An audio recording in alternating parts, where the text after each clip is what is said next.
Finalmente, o governo do estado deve anunciar uma flexibilização de atividades econômicas em algumas regiões do estado.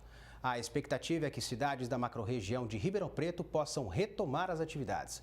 Mas a decisão, segundo entidades, poderia ter sido tomada anteriormente.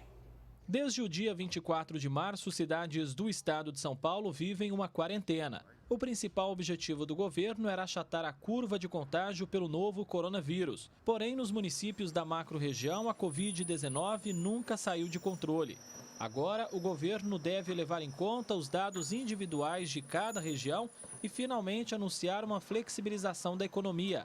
É a chamada quarentena inteligente que irá considerar os casos confirmados e a disponibilidade de leitos. O diretor do CIESP-Fiesp entende que o governo se precipitou ao adotar um isolamento em todo o estado e que a medida agora anunciada poderia ter sido adotada há várias semanas. O grande erro no nosso entendimento é que iniciou-se a quarentena, no caso de Ribeirão Preto, muito antes do que se havia necessidade. Talvez agora, daqui para frente, se a curva se acentuar, que é o momento mais propício para realmente manter um distanciamento social. E lá atrás a gente poderia estar vindo com uma flexibilização um pouco maior em função dos próprios índices que a cidade apresentava de contaminação e de ocupação de leitos. Então, é realmente um descompasso e uma falta de organização entre os poderes públicos de poder definir a melhor forma para se salvar vidas e manter a economia em atividade. O CIESP estima que 60% das indústrias da macro-região de Ribeirão Preto tenham demitido funcionários de seus quadros, situação que poderia ter sido evitada. O grande prejuízo que a gente já enxerga, notório, são um número exagerado de demissões, que na verdade é um reflexo da economia paralisada, e empresas que realmente fecharam e não vão voltar mais às suas atividades. Então, é uma recuperação que vai demorar muito tempo para poder ser restabelecida. O presidente do Sincovarp também acredita que o governo demorou para tomar atitudes que poderiam aliviar a crise instalada no comércio de Ribeirão Preto, já que por aqui os casos do novo coronavírus sempre se mantiveram no controle. A demora foi muito grande, ela prejudicou demais vários segmentos da economia que estão paralisados ou que estão com atividades assim, no mínimo. E face às dificuldades que essas empresas estão tendo, com certeza será muito difícil a retomada. É antes tarde do que nunca, mas eu acho que a gente demorou muito para chegar a essa regionalização. Mas com certeza será bem-vindo toda a flexibilização que ocorrer. Um levantamento feito pela Associação Comercial e Industrial de Ribeirão Preto, junto aos seus associados, aponta que 40% das empresas tiveram que demitir funcionários durante essa quarentena. A entidade estima ainda o fechamento de 15 mil postos de trabalho. Qualquer pesquisa hoje que é elaborada, ela é uma estimativa, né? É uma amostragem.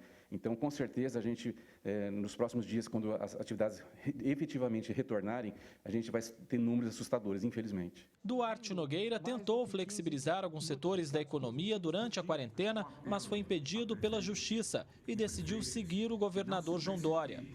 Outros vários prefeitos da macro-região se sentiram intimidados com ameaças do governo estadual e também decidiram não afrouxar o isolamento. No país como um todo, faltou articulação entre os poderes, entre o governo federal, entre o governo estadual e entre as prefeituras. O que a gente espera é que se reinicie a atividade econômica da nossa cidade, da nossa região, trazendo algum alento, algum fôlego e esperança para toda a nossa sociedade. A gente espera que o governo tome medidas mais objetivas, né? Realmente o dinheiro não está chegando, principalmente nas pequenas empresas, né? Que muitas fecharam e muitas vão fechar. O Sebrae tinha inicialmente previsto 660 mil empresas no Brasil. Com certeza esse número vai aumentar, porque a quarentena deve continuar em algumas cidades, em algumas atividades.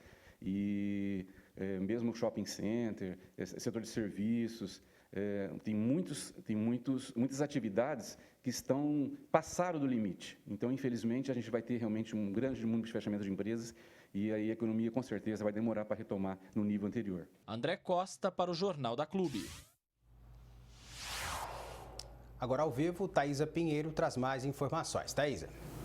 Rafael, finalmente parece que o governo decidiu ouvir as críticas para a retomada aí das atividades econômicas, mas sobre esse assunto eu vou conversar agora com o coordenador regional da DESG, José Moacir Marim. Bom, Marim, na sua opinião, por que só agora o governador João Dória levou em consideração a ideia da quarentena inteligente? Boa tarde. Boa tarde, Thaisa. Boa tarde, ouvintes da TV Clube.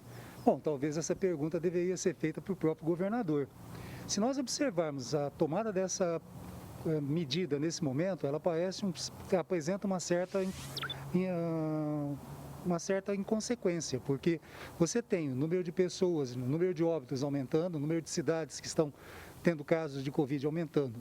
Na realidade, o que parece que está acontecendo é que o governo agora tomou consciência que as medidas que estavam sendo adotadas, elas estavam completamente erradas. E tendo em vista a quebradeira em diversas empresas, a quarentena inteligente deveria ter sido aplicada no início da pandemia, então?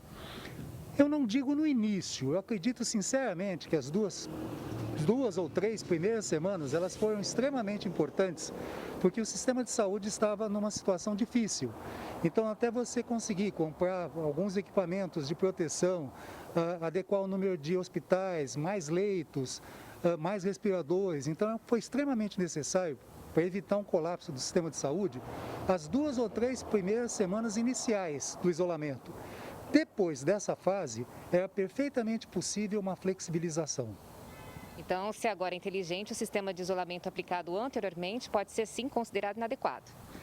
Palavras do governador, sem dúvida nenhuma. O sistema ele se mostrou possível de ser aplicado em outros estados. Então, não existe nenhuma justificativa para que São Paulo não tivesse seguido aquilo que foi adotado por outros estados.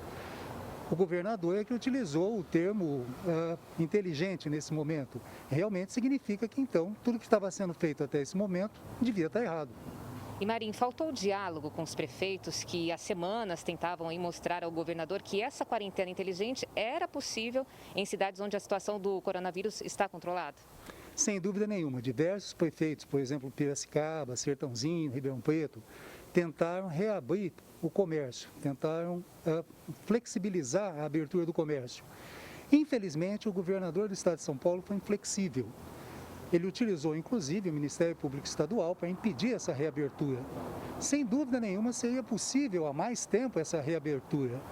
Então, a gente pode concluir que o que os prefeitos seguiram foi a determinação expressa do governador do estado de São Paulo, que se apresenta como o único responsável pela situação atual, pelo fechamento dos postos de trabalho, pelo fechamento das empresas, enfim, pela desorganização do estado, infelizmente. Agora, em relação à postura do prefeito Duarte Nogueira, ela poderia ter sido mais firme na luta para tentar a flexibilização algumas semanas atrás? Eu acredito que, como havia outros prefeitos conjugando da mesma ideia, poderia ter havido uma reunião desses prefeitos e poderia ter sido feito, sim, uma postura mais efetiva em cima do governador. Eu acredito que os prefeitos, uma vez recebendo uma certa pressão do governo estadual, recuaram e ficaram de novo no aguardo apenas das determinações do governo estadual, que se tornou o único responsável pela situação atual.